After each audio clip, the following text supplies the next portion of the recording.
ನಮಸ್ಕಾರ. ನೀವು ನೋಡ್ತಾ ಇದ್ದೀರಾ ಟಿವಿ ವಿಕ್ರಮ ವಿಶೇಷ ಕಾರ್ಯಕ್ರಮಕ್ಕೆ ಸ್ವಾಗತ. ನಾನು ಜೆಸಿಲ್ ಡಿಸೋಜಾ. ನೀವು ಇಲ್ಲಿ ತನಕ ಟಿವಿ ವಿಕ್ರಮವನ್ನ ಸಬ್ಸ್ಕ್ರೈಬ್ ಮಾಡದೇ ಇದ್ರೆ ತಕ್ಷಣ ಸಬ್ಸ್ಕ್ರೈಬ್ ಮಾಡಿ. ಎಲ್ಲ ಓಕೆ, ನಮ್ಮ OIC ಅವರು ಯಾಕೆ ಹೀಗೆ ಅಂತ ಖುಷಿ ಪಡೋದಾ ಅನುಮಾನ ಪಡೋದಾ ಅಂತ ಗೊತ್ತಾಗ್ತಾ ಇಲ್ಲ. ನೀವ್ ನಂಬ್ತೀರಾ ಅಸಾವುದ್ದೀನ್ OIC ಮೋದಿಜಿಗಾಗಿ ಸಿಟ್ಟಿಗೆ ಹೇಳ್ತಾರೆ ಅಂದ್ರೆ, ಕಾಂಗ್ರೆಸ್ಸಿಗರಿಗೂ ಹಿಗ್ಗಾಮುಗ್ಗ ಜಾಡ್ಸ್ತಾರೆ ಅಂದ್ರೆ ನೀವ್ ನಂಬ್ತೀರಾ? ಅದೇನಾದ್ರೂ ಇರ್ಲಿ, ಅವರು ಈ ಟೈಮಲ್ಲಿ ಸರಿಯಾಗಿದ್ದಾರೆ ಅಷ್ಟೇ. OIC ಇತ್ತೀಚೆಗೆ ಸಿಕ್ಕಾಪಟ್ಟೆ ಫಾರ್ಮ್ ಅಲ್ಲಿದ್ದಾರೆ. ಭಾರತ ಹಾಗೂ ಭಾರತದ ಪ್ರಧಾನಿ ತಂಟೆಗೆ ಬಂದ್ರೆ ತಟ್ಬಿಡ್ತೀನಿ ಅನ್ನುವ ಹಾಗೆ ಇದ್ದಾರೆ. ಅಮೆರಿಕದ ಅಧ್ಯಕ್ಷ ಡೊನಾಲ್ಡ್ ಟ್ರಂಪ್ ಮತ್ತೆ ಮತ್ತೆ ಕದನ ವಿರಾಮದ ಕ್ರೆಡಿಟ್ ಅನ್ನ ತಗೊಳ್ತಾನೆ ಇದ್ದಾರೆ. ಕಾಂಗ್ರೆಸ್ ಇದೇ ನೆಪ ಇಟ್ಕೊಂಡು ಮೋದಿಜಿ ಅವರ ವಿರುದ್ಧ ವ್ಯಂಗ್ಯವಾಗಿ ಮಾತಾಡ್ತಾ ಇದ್ದಾರೆ. ಮೋದಿಜಿ ವಿರೋಧಿಗಳಿಗೆ ಈಗ OIC ಸರಿಯಾಗಿ ಉತ್ತರವನ್ನ ಕೊಟ್ಟಿದ್ದಾರೆ. ನಾನು ಭಾರತ ಮತ್ತು ಪಾಕಿಸ್ತಾನದ ಮಧ್ಯೆ ಕದನ ವಿರಾಮ ಮಾಡಿಸಿದೆ, ನಾನು ಭಾರತದ ಜೊತೆ ವ್ಯವಹಾರ ಮಾಡ್ತೀನಿ, ಇದು ಟ್ರಂಪ್ ಹೇಳಿದ ಮಾತು. ಇದನ್ನ 16ರಿಂದ 17 ಸಲ ಈ ಮನುಷ್ಯ ಹೇಳಿದ್ದಾರೆ. ಇವರ ಈ ಹೇಳಿಕೆಗಳಿಂದ ಕಾಂಗ್ರೆಸ್ ಮೋದಿ ಅವರ ಮೇಲೆ ನಿರಂತರ ವಾಗ್ದಾಳಿ ಮಾಡ್ತಾ ಇರೋದು.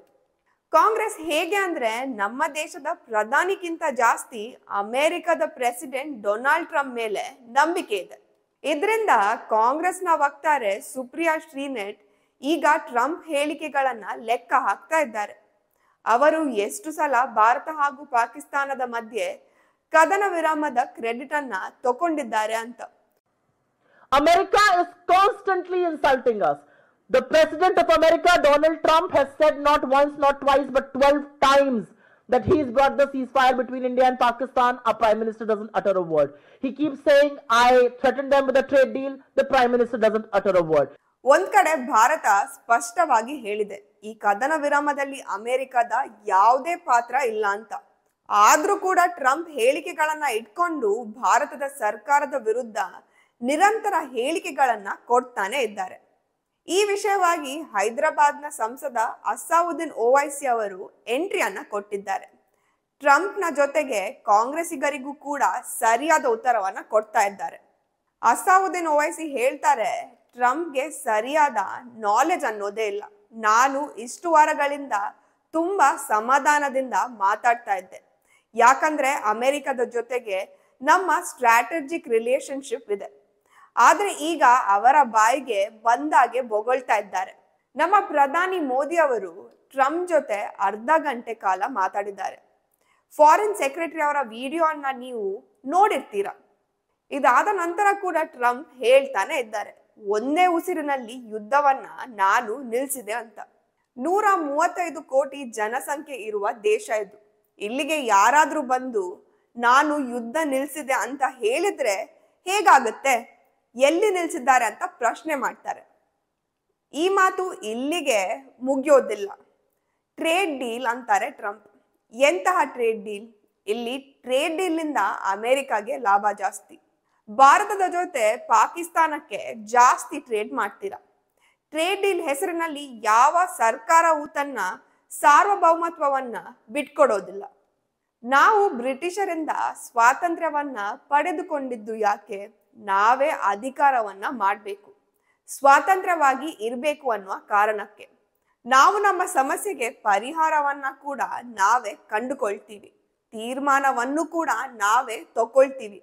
ಅಷ್ಟು ಕೆಪಾಸಿಟಿ ಹಾಗೂ ಪವರ್ ನಮಿಗೂ ಇದೆ. ಟ್ರಂಪ್ ಏನಾದ್ರೂ ಕಂಟ್ರೋಲ್ ಮಾಡ್ತಾರೆ ಅಂತ ಅಂದ್ಕೊಂಡ್ರೆ ಅದು ಅವರ ಮೂರ್ಖತನ ಆಗುತ್ತೆ. ಪಾಕಿಸ್ತಾನದ ಜೊತೆ ಅಮೆರಿಕದ ಟ್ರೇಡ್ $4 ಬಿಲಿಯನ್ ಇದೆ. ಆದ್ರೆ ಭಾರತದ ಜೊತೆ ಅಮೆರಿಕದ ಟ್ರೇಡ್ $180 ಬಿಲಿಯನ್ ಇದೆ. 4 ಎಲ್ಲಿ 180 ಎಲ್ಲಿ?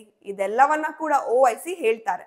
ಇಷ್ಟು ದಿನ ಎಲ್ಲರಿಗೂ ಗೊತ್ತಿರುವ ಹಾಗೆ OIC ಮೋದಿ ಅವರನ್ನ ವಿರೋಧ ಮಾಡುವ ನಾಯಕ. ಆದ್ರೆ ವಿಷಯ ದೇಶದ್ದು ಅಂತ ಬಂದಾಗ OIC ಪಾಲಿಟಿಕ್ಸ್ ಅನ್ನ ಬದಿಗಿಟ್ಟು ಮೋದಿ ಸರ್ಕಾರಕ್ಕೆ, ಮುಖ್ಯವಾಗಿ ಭಾರತದ ಪರ ನಿಲ್ತಾರೆ. ಆದ್ರೆ ಕಾಂಗ್ರೆಸ್ಸಿಗೆ ಮಾತ್ರ ಈ ವಿಷಯ ಅರ್ಥನೇ ಆಗ್ತಾ ಇಲ್ಲ. ಅವರಿಗೆ ಭಾರತದ PM ಗಿಂತ ಅಮೆರಿಕದ ಅಧ್ಯಕ್ಷನ ಮೇಲೆ ನಂಬಿಕೆ ಜಾಸ್ತಿ.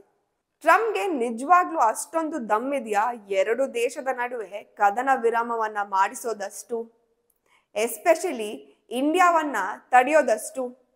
ಹಾಗಾದ್ರೆ ಯಾಕೆ 2 ವರ್ಷಗಳಿಂದ ನಡೀತಾ ಇರುವ ರಷ್ಯಾ ಯುಕ್ರೇನ್ ಯುದ್ಧವನ್ನ ನಿಲ್ಲಿಸೋಕೆ ಆಗಿಲ್ಲ? ಇಸ್ರೇಲ್ ಹಾಗೂ ಪ್ಯಾಲೆಸ್ಟೈನ್ ಯುದ್ಧವನ್ನ ಯಾಕೆ ನಿಲ್ಲಿಸಲಿಲ್ಲ? ಇರಾನ್ ಮತ್ತು ಇಸ್ರೇಲ್ ಮಧ್ಯೆ ಯಾಕೆ ಕದನ ವಿರಾಮವನ್ನ ಮಾಡಿಸ್ಲಿಲ್ಲ? ಇರಾನ್ ಮೇಲೆ ಯುದ್ಧ ಮಾಡ್ತೀವಿ ಅಂತ ಹೆದರಿಸಿದ್ರು ಕೂಡ ಇರಾನ್ ಹೆದರಿಲ್ಲ.